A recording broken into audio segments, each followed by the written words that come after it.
Assalamualaikum warahmatullahi wabarakatuh, teman-teman semua. Ya, kalau ini apa ya? Bajunya seperti biasa agak beda, tapi hitam-hitam agak buluk ya. Ini baju dari komunitas kampung gue sendiri, yaitu Kampung Karewetan, yang dimana ada bertulisan Karewetan 0202, yang artinya itu RT 02 RW 02. Ya, awalnya sih emang bagus, tapi lama-kelamaan udah mulai kehilangan warna, sama seperti problema kehidupan yang dimana gue sebut ini sebagai siklus. Ketika kita tahu bahwa dengan masa lalu diadakan, pastinya kita akan belajar dari sesuatu yang sudah hilang. Belajar dari sesuatu yang sudah hilang bukan berarti kita terus-terusan mengenang dan juga terus-terusan sedih atau bisa dibilang overthinking karena kehilangan, atau mungkin karena ada momen yang tidak bisa kita ulang. Karena seperti yang kita tahu bahwa masa lalu itu akan berputar lagi di masa depan. Apa tuh maksudnya? Jadi kalau emang udah terbiasa terdepresi gara-gara masa lalu, pasti di masa depannya pun akan seperti itu, terdepresi lagi. Tapi kalau udah terbiasa untuk merubah dengan cara berbagai hal, atau mungkin keluar langsung dari zona nyaman, pastinya itu tidak akan menyulitkan kamu dalam perkembangan. Karena ketika kamu di masa lalunya terbiasa untuk perkembangan, di masa depannya pun terbiasa untuk perkembangan. Walaupun secara kebenaran atau secara kenyataannya tidak sama lagi. Sama halnya dengan kamu sekolah nih, waktu dulunya itu sekolah TK, dan sekarang sekolah SD, dan sekarang SMP dan SMA, dan akan kuliah. Dan setelah kuliah, kalau tidak kuliah ya pasti akan kerja. Apakah kerja bebas dari yang namanya pembelajaran? Oh no, tidak. Dalam kehidupan yang dimana sudah tidak ada secara terlihat atau secara statistik atau secara numerik atau secara empirik yang bisa dilihat oleh mata, bisa dinilai oleh fungsi sebab kausalitas. Namun ya, kalau kita melihat dan juga berkaca, itu adalah sebuah pembelajaran yang tidak bisa dilihat oleh mata. Karena dalam berbagai kehidupan ini, mau secara terlihat atau tidak, karena nyatanya pun ketika gue sekolah pun di sekolahan sudah kurang pembelajaran secara fisik atau pembelajaran secara terlihat yang biasa ditulis di papan tulis. Semua murid menulis atau semua murid menganalisis, mengevaluasi dan mengerjakan dengan bersama-sama, dengan semangat dan juga dengan tahu bahwa identitasnya ada seorang pelajar, bukan seorang pekerja, seorang yang mencari ilmu, bukan seorang yang mencari kamu, artinya seorang yang mencari ayang. Ibaratnya adalah orang yang mencari pembelajaran, bukan mencari cinta-cintaan. Sekarang sudah mulai tercampur adukan konsepnya, yang dimana banyak orang yang gak tahu diri. Dari awalnya sudah gak tahu diri, gimana mau bahagianya. Bahkan kalau ada pun bahagia, pasti hanya sementara. Kenapa bisa dibilang sementara? Karena dia pun mendapatkan dengan cara instan. Perlu diingat bahwa hidup itu adalah balance. Hidup itu seimbang sebenarnya, cuman kitanya aja gak sadar. Kalau kita terlalu mudah mendapatkan sesuatu, pasti sesuatu itu juga akan terlalu mudah untuk hilang. Kalau kita terlalu susah untuk mendapatkan sesuatu, kita pun akan susah juga untuk hilang. Kalau kita berjuangnya sedikit mati-matian, kalau kita berjuangnya sedikit dengan pendekatan kenyamanan, atau ibaratnya lebih dari proses lebih dari proses, artinya kita tidak hanya mengikuti alurnya, tapi kita mendapatkan kelebihannya dan juga mendapatkan pengalamannya, pasti hasilnya pun akan terlihat dan juga akan terasa bahwa kita tidak akan mudah untuk kehilangannya. Ini sebenarnya lebih ke pengalaman gue.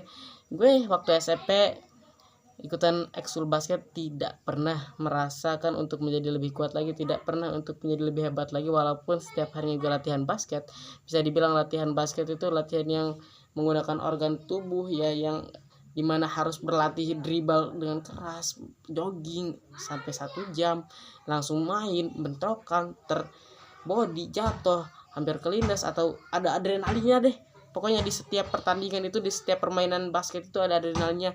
Tapi nggak ada pemikiran itu untuk gue itu menjadi lebih kuat lagi. Yang ada tiba-tiba ketika adu panco dengan teman-teman sekelas yang tidak ikut ekskul apa-apa, ya easy bos, dapetin kemenangannya dengan mudah. Seakan kita tidak melawan mereka, seakan kita melawan angin, langsung set. Namun ya, di masa SMP, yang dimana SMP itu terdapat sifat kesombongan, arogan di orang yang ada di ini lagi bicara di kamera nih. Udah arogan, sombong, gak punya ilmu, gak punya kemampuan, kebanyakan ya haluan lagi, delusi, pecundang, omong kosong doangan.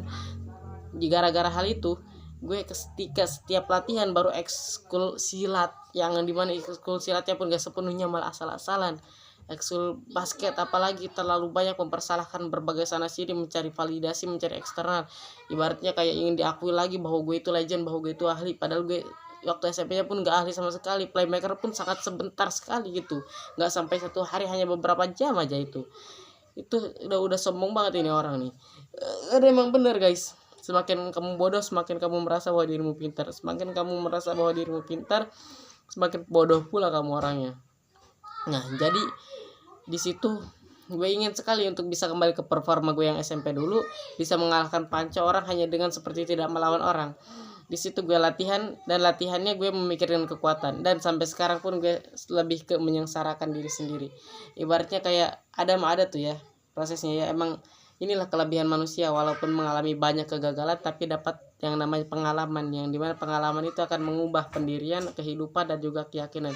Ini nih otot-otot ini gue dapatin dari sesuatu latihan yang gue impikan, yang gue harapkan untuk mendapatkan kekuatan. Namun banyaknya kesakitan, banyaknya penderitaan, banyaknya hal yang tidak bisa dikendalikan, itu bisa membuktikan bahwa ketika kamu menginginkan kekuatan atau menginginkan sesuatu, hal ini hanya satu pengalaman gue yang bisa mungkin dicerminkan dalam kontekstual kehidupan kalian yang mungkin beda-beda, mungkin dari kalian pengetahuan, dari kalian ambisius, dari kalian pengejaran, dari kalian cita-cita atau cita-cita atau pasang-pasangan.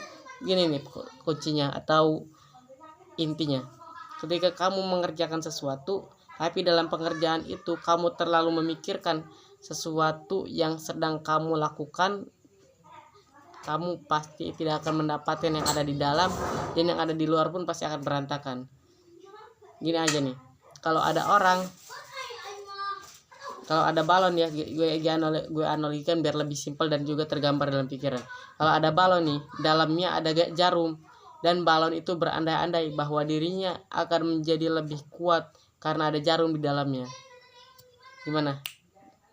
Pecah atau enggak tuh balon? Enggak pecah. Balonnya pasti pecah. Bukan enggak pecah, balonnya pasti pecah. Karena balon itu mengharapkan dirinya menjadi kuat seperti jarum, menjadi tajam seperti jarum, namun kenyataannya luarnya masih lembut. Luarnya masih mudah untuk dipecahkan. Nah, sama seperti itu. Jadi kalau lu berpikir bahwa dengan lu memikirkan sesuatu yang lebih kuat, yang dimana itu susah untuk digapai karena bagian luarnya aja belum bisa mendapatkan perjuangan yang berlebihan, itu mungkin bisa kalau balonnya ditempeli semen, tapi kan gak mungkin menjadi membesar dan kuat kalau ditempeli semen gitu. Jadi janganlah memikirkan sesuatu di luar kapasitasmu, tapi kerjakanlah sesuatu dan kamu akan mendapatkan hal itu. Itu adalah pengalaman pribadi gue. SMP gak terlalu banyak berpikir, gak terlalu banyak motivasi, tapi ada aksi, ada disiplin, ada konsisten. Walaupun beberapa bulan, walaupun SMA-nya malah menjadi arogan, dan juga SMA-nya terlalu memikirkan hasil yang diinginkan, itu tidak akan mendapatkan apa-apa. Tapi di balik semua kejadian itu ada waktu yang terus beriringan, ada waktu yang terus menabrak, ada waktu yang terus menghancurkan, ada waktu yang terus memberikan pilihan. Mau ending yang seperti apa yang kamu inginkan? Apakah emang seperti itu saja? Apakah ingin mendapatkan penghargaan yang lebih besar? Apakah ingin menjadi piramida yang naik ke atas, lalu kamu berdiri di atas itu dengan sedikit orang yang berhasil? Atau kamu di tengah-tengah dengan berbagai orang yang biasa? Atau kamu di bawah dengan berbagainya sampah yang berantakan, gembel-gembel yang berserakan? Tinggal memilih manakah yang kamu inginkan, manakah yang ingin kamu rasakan. Karena dengan berbagai penundaan pun sekarang ya, gue masih sekali mengalami yang namanya penundaan waktu, penundaan pikiran, penundaan pengerjaan, dan juga penundaan tindakan. Itu semakin meyakinkan bahwa di masa depan nanti gue pun akan selalu menunda-nunda. Jadi untuk mengurangi hal penundaan, gue pun langsung membuat konten yang dimana mengeluarkan isi pikiran. Semoga isi pikiran dan juga cara pembicaraan gue makin lancar dan juga makin terstruktur, tidak seperti yang kemarin kalau kalian putar kembali itu storytellernya nggak benar, persuasifnya kayak maksain, terus juga menekankan sesuatu yang dimana pendiriannya selalu berubah-ubah, perkembangannya kurang dapat, dan juga pengenaan hati dari dalam pikiran dan juga dari dalam kepala kurang bisa didapatkan, kurang ada pembelajaran juga. Namun dalam berbagai background ini, gue sekali lagi ingin mengucapkan bahwa dalam proses perjalanan ini gue ingin mendapatkan perkembangan. Caranya gue harus sadar dulu bahwa ada pengulangan yang bisa kita pelajari, bukan kita hianati. yang bisa kita ambil pengalamannya, yang kita bisa ambil suatu percobaannya. Bukan kita malah terus-terusan memikirkan sehingga kamu masuk dalam lubang atau jurang keputusasaan. Dalam buku yang namanya judul Aku Tersentuh Cinta, dalam presentasi hari Jumat, aku menjelaskan dalam literasi tersebut bahwa walaupun aku mengalami kekalahan dari seorang yang selalu mendapatkan ranking 1 dengan membuat storyteller atau cerpen yang begitu luar biasa, tapi dia tidak pernah sombong atau bisa dibilang sombong, namun tidak pernah merasa bahwa dirinya hebat, atau bisa dibilang dia juga merasa hebat, tapi dia bisa dibuktikan dengan keyakinannya. Karena ada dua tipe orang, ada yang sombong tapi ada kemampuan,